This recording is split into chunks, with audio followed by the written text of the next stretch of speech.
And to go back to the video I made about this void we in the West have since since a lot of us, not all, but a lot of people um, uh, have turned their back on religion, on Christianity, or have accepted that the state and religion are two different things. So religion is a personal matter. Uh, but I do believe that um, it has left a void, and that void is making us unhappy. So we should do something about it. And last night I watched this American movie, and people were just angry all the time, and there was screaming and swearing and fighting with each other, and there were guns and they were shooting and there was so much anger, and there were criminals who were trying to steal money, and and and the cop was fighting with his boss and called him an idiot, and everybody was just so angry and hateful and violent and aggressive, and I thought, is this a picture of normal that Hollywood is trying to give us? Is this normal in the United States that,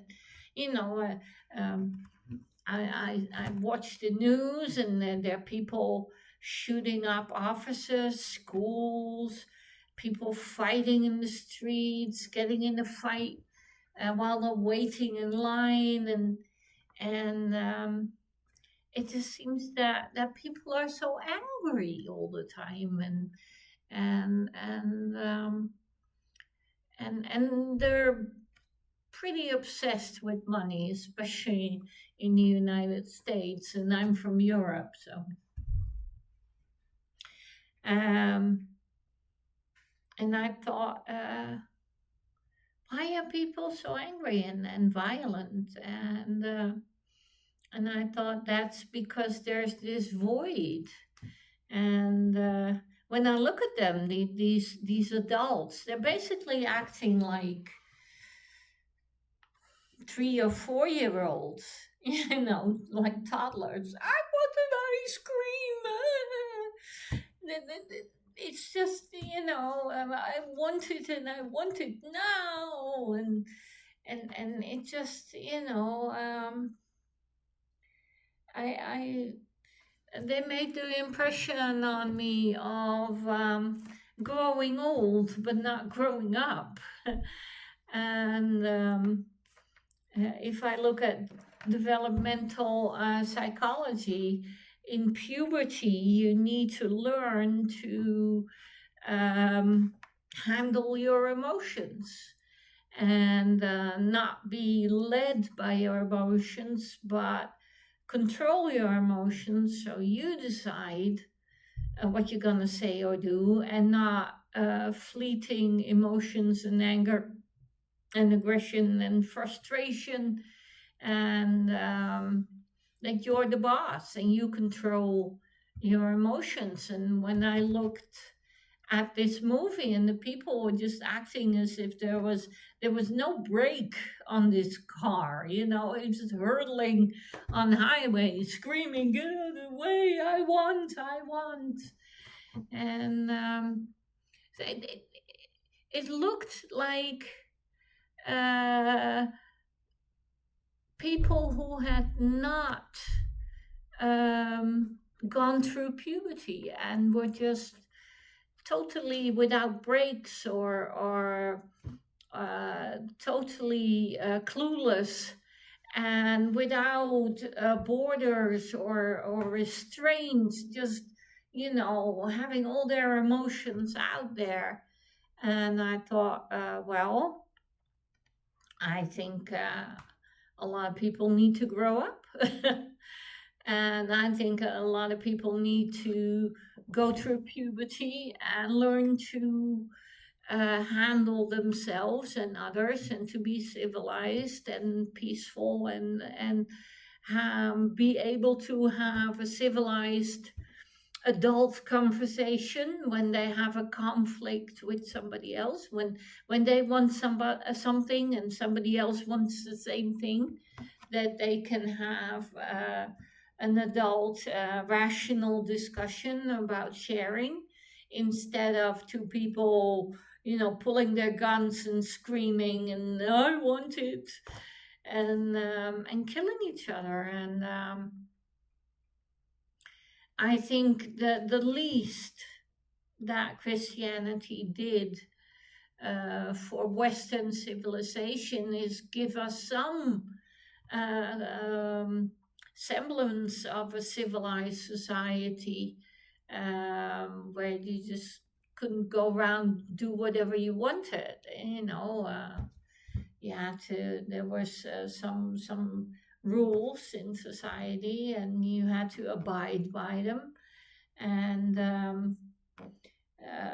especially the basic, the Ten Commandments: thou shalt not kill, thou shalt not steal, don't lie, don't cheat. And I think uh, if you look at what's happening, it feels, you get the impression that those rules don't apply anymore. If you look at what Trump and the people in power in the United States are doing, they're just totally lawless. As if for them the rules don't apply. They can do whatever they want, and Trump often behaves like a toddler. That's because he's going senile, of course, but everybody just lets him get away with it. There's nobody who says, "Well, you are rude, or there are rules in this society, and you need to behave accordingly. And if you do not, you will be punished." And I think, especially when I look at the United States, that we're losing that. And in Europe as well, with the rise of the far right parties, it seems like we're losing our moral fiber. We're losing our sense of a civil society. And I really do think that now that Christianity has left the void, we need to fill that void with certain rules. And rule number one is you behave according to certain rules, which is you're non-violent. You don't steal, you don't lie, fraud, whatever. We have um, um, a penal code, we have criminal law. Those are the rules. You need to abide by them, whether you're rich or poor, especially if you're rich. And you behave in a civilized manner, and we can write it all down. And I think if you ask just anybody on the street, they'll give you the same answers of what they and think the rules of a civilized society are. And we already have all these laws and courts, etc., and lawyers. So we know, and we can add, when we have a constitution and civil rights and human rights.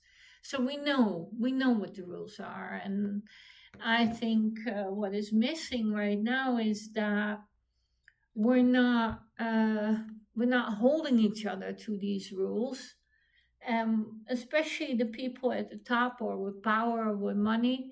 We're allowing them to get away with it, and we have to stop doing that. Everybody should be accountable for his actions, especially the rich and powerful. And the only way we can do that as the people is to speak out publicly. If your boss is racist, just, speak out publicly. And if your president is senile and he doesn't know what he's doing, speak out publicly. Send him to a hospital, get him to a doctor. And we need to and we need to vote, because we the people have the vote. We need to vote for those representatives and members of parliament and politicians and judges and whoever we vote for. We need to vote for the ones who say, it is my platform to uphold the civil society, to uphold the law. I need to obey the law, and I need to hold everybody else to that law, and I will act if I see somebody break the law. And I won't stand for it. I won't tolerate it. And that is totally different from the law and order, put them all in jail for the rest of their lives. That is not what I'm talking about.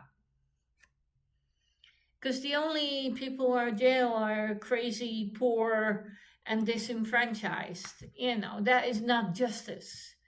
And I'm talking about a moral code. I'm talking about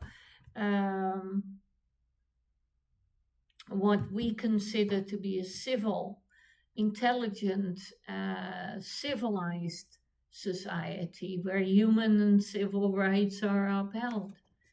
And we're losing that. And we need to get that back. And two ways to do that. First, especially the people in power, make them accountable. Do not let them get away with it. Protest. And the second is vote for people who want to promote the civilized society and who say, okay, we will hold everybody accountable, especially the people with power and money. So that is sort of a little roadmap. And if we need to write it down in the book, rules of a civil society, please do. Maybe I'll write it someday, but it's not hard. We all have it in our minds, actually. So, but maybe somebody should write it down. If you're strong, you help the weak. If you're rich, you help the poor. You're nonviolent. You settle your differences in court. We abide by the laws, and the laws are just. We have civil rights, we have human rights, and we have the Constitution. So, yeah, wouldn't be hard to write this book. These are the rules of a civil society.